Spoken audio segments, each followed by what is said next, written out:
দিয়া দিব, হ্যাঁ দেন, সমস্যা নেই।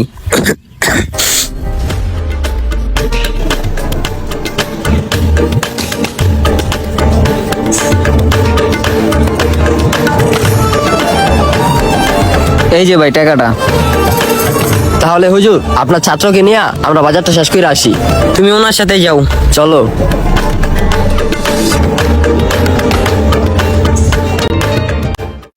হুজুর কই আপনার লোক? অনেকক্ষণ তো হয়ে গেল, আপনার লোক তো এখনো আইতাছে না।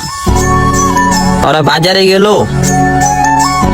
অনেক সময় হয়ে গেছে গা। হ্যাঁ হ, আমি তো মাংসটা কাইটা রেডি করে রাখলাম, আমি এক জায়গায় যাবো একটু। আচ্ছা রাখেন, একটু সময় দেন, চলে আসবো। কি রে, এত সময় লাগে? উনি কই, বাজার কই? হুজুর উনি আমার এক দোকানে রেখা গেছে গা।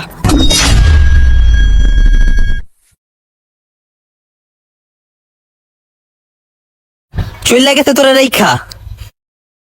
তুই আর লগে লগে থাকবি না? হুজুর আমি হ্যাঁ লগে লগে থাকতে গেছি, হ্যাঁ আমার রাহে নাই। হ্যাঁ আমার কয় তুমি এই জায়গায় দাঁড়াও, আমি বাজার শেষ করে আসি। বাজারে আছে নাকি চলে গেছে? জানি না। হুজুর ওনার একটু ফোন দেন, আমার কিস্তির সময় হয়ে যেতেছে। ওনার নাম্বার তো আমার কাছে নাই। উনি না আপনার সাথে আসলো, আপনি না নিয়ে আসলেন? ওনারে আমি চিনি না। আপনার অপরিচিত উনি? কি বললেন এটা? আরে উনি আমাকে মাদ্রাসে গেছে, মাদ্রাসে সে আমার বলতেছে যে হুজুর আমি একটু বিরিয়ানি রান্না কইরা ছাত্র করে খাওয়াইতে চাই, আপনি আমার সাথে চলেন, ভাজা সদাই করে আইন না, আপনাদের মাদ্রাসে রান্না করবো। এই কারণে আমি আসলাম ওনার সাথে। উনি তো কত মিষ্টি মিষ্টি কথা বলছে, কত ভালো ভালো কথা বলছে। এখন কি করি? এখন কি করবো বলেন হুজুর? আমার মাংসটিও টুকরা টুকরা করলাম, আবার আমার থেকে 10,000 টাকাও লয়ে গেল। এখন আমার মাংসর যাওয়া রয়েছে, আমার টাকার কি হইব? কি করবো ভাই বলেন? প্রিন্সিপাল হুজুরে না জানে ওনারে আমি নিয়ে আসি।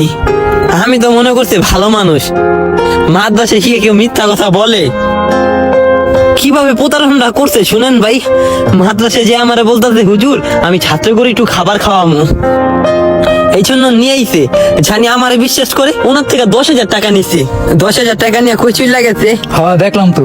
এখন ওনার মাংসগুলো পিস পিস করে রাখছে, এই মাংসগুলা কি করব? আর আমি এখন কি করবো আমার বলেন তো? দেখেন হুজুর আমি অত বড় লোক না, আমার মাংস গেছে গেছে, কিন্তু আমার এতগুলা টাকা, এটার কি হইব? কিছু একটা করেন। কি করবো ভাই এখন আমি? আপনি একটু আপনার মাদ্রাসার সাথে যোগাযোগ করেন।